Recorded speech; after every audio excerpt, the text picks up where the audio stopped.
During this season of ordinary time, we're treated with many parables and stories of the ministry of Jesus that challenge us in many ways. And when we read sacred scripture, we should ask ourselves, how am I being invited into the story?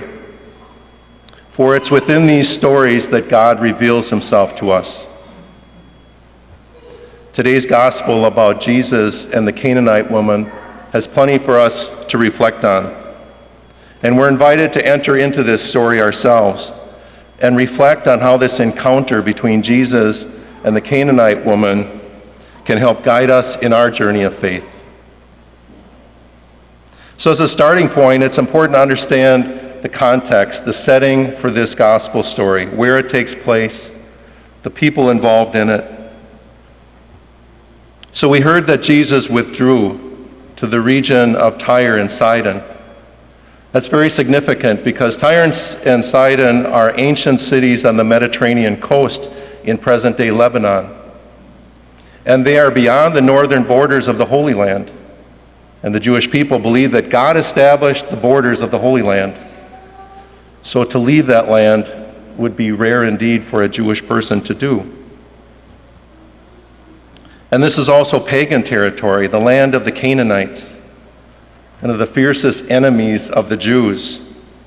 So any Jew that entered into that territory would be declared unclean. And at the time that this event took place, it was common that sometimes the Jews referred to a pagan person as a dog, which we heard in today's gospel. And it's interesting that earlier in Matthew's gospel, when Jesus sent out the 12, he told them, do not go into pagan territory. So here we have Jesus leading his disciples from the Holy Land into pagan territory. It said that he may have gone there to escape the Pharisees. He was beyond the jurisdiction of the Pharisees who were growing angry with him. And he was beyond the rule of King Herod. It's also thought that maybe he wanted some time alone with his disciples to teach them because the Jewish crowds would dare not follow them into this land. So imagine being one of the disciples of Jesus, and here your leader is taking you out of the Holy Land into this pagan territory, taking you beyond the boundaries that you're used to living within. So next we heard that a Canaanite woman approached and called out to Jesus, have pity on me, Lord, Son of David, for my daughter is tormented with a demon. So this short encounter, more boundaries are being broken. The boundaries of gender and culture and beliefs.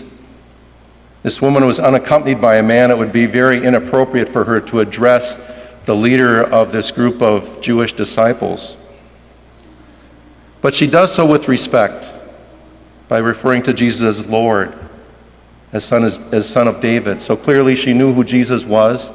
She was familiar with the great King David who ruled over the ancient Israelites. And even though she's a pagan, supposedly believing in no thing or no one, she believes that Jesus can heal her daughter. And this woman is persistent. She's calling out, and Jesus says nothing. Imagine being a witness to this event, how awkward that would feel. This dialogue going back and forth, this awkward dialogue, and Jesus is saying nothing. The disciples, in fact, wanted to stop, and they implored Jesus, please send this woman away. Jesus had no obligation to answer. He could have easily ignored her, but instead he says, I was sent only to the lost sheep of the house of Israel, meaning that his ministry was to the Jewish people, the chosen people of God. The Canaanite woman knows that she's not part of the house of Israel, but clearly she's desperate. She's convinced that Jesus can heal her daughter. So then we hear that she approached Jesus and knelt, paid homage to him, and simply said, Lord, help me. So Jesus helped her right then and there, right? Actually, he didn't. A little bit of a surprise. Instead, Jesus replies, "It is not right to take the food of the children and throw it to the dogs."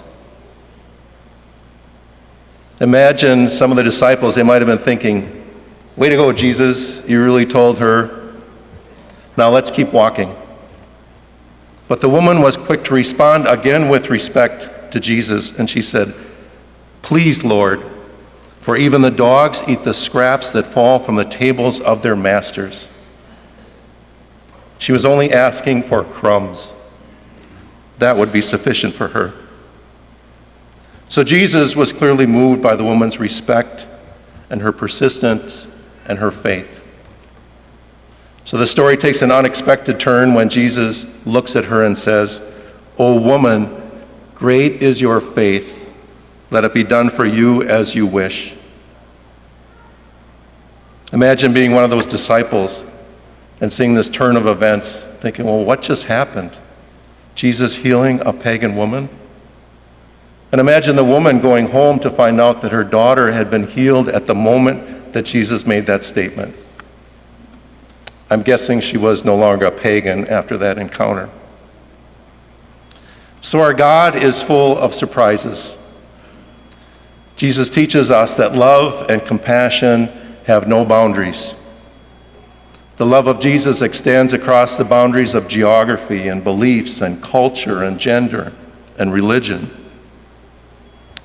And it's interesting that this encounter today also fulfilled the prophecy that we heard in the first reading from the prophet Isaiah. "I will bring to my holy mountain the foreigners who join themselves to the Lord. My house shall be called a house of prayer for all peoples." So this prophecy said it's not just the chosen people, it's the Gentiles that Paul ministers to. We are the Gentiles. Most of us here are not Jewish people. So today's gospel raises several questions for us to ponder and reflect on in the week ahead. Maybe questions like, how am I being called into this story that we heard this morning? How is God speaking to me? How is he revealing himself to me? What are the boundaries in my life that I need Jesus to lead me through to the other side? And what can I learn from the persistence and the faith of the Canaanite woman?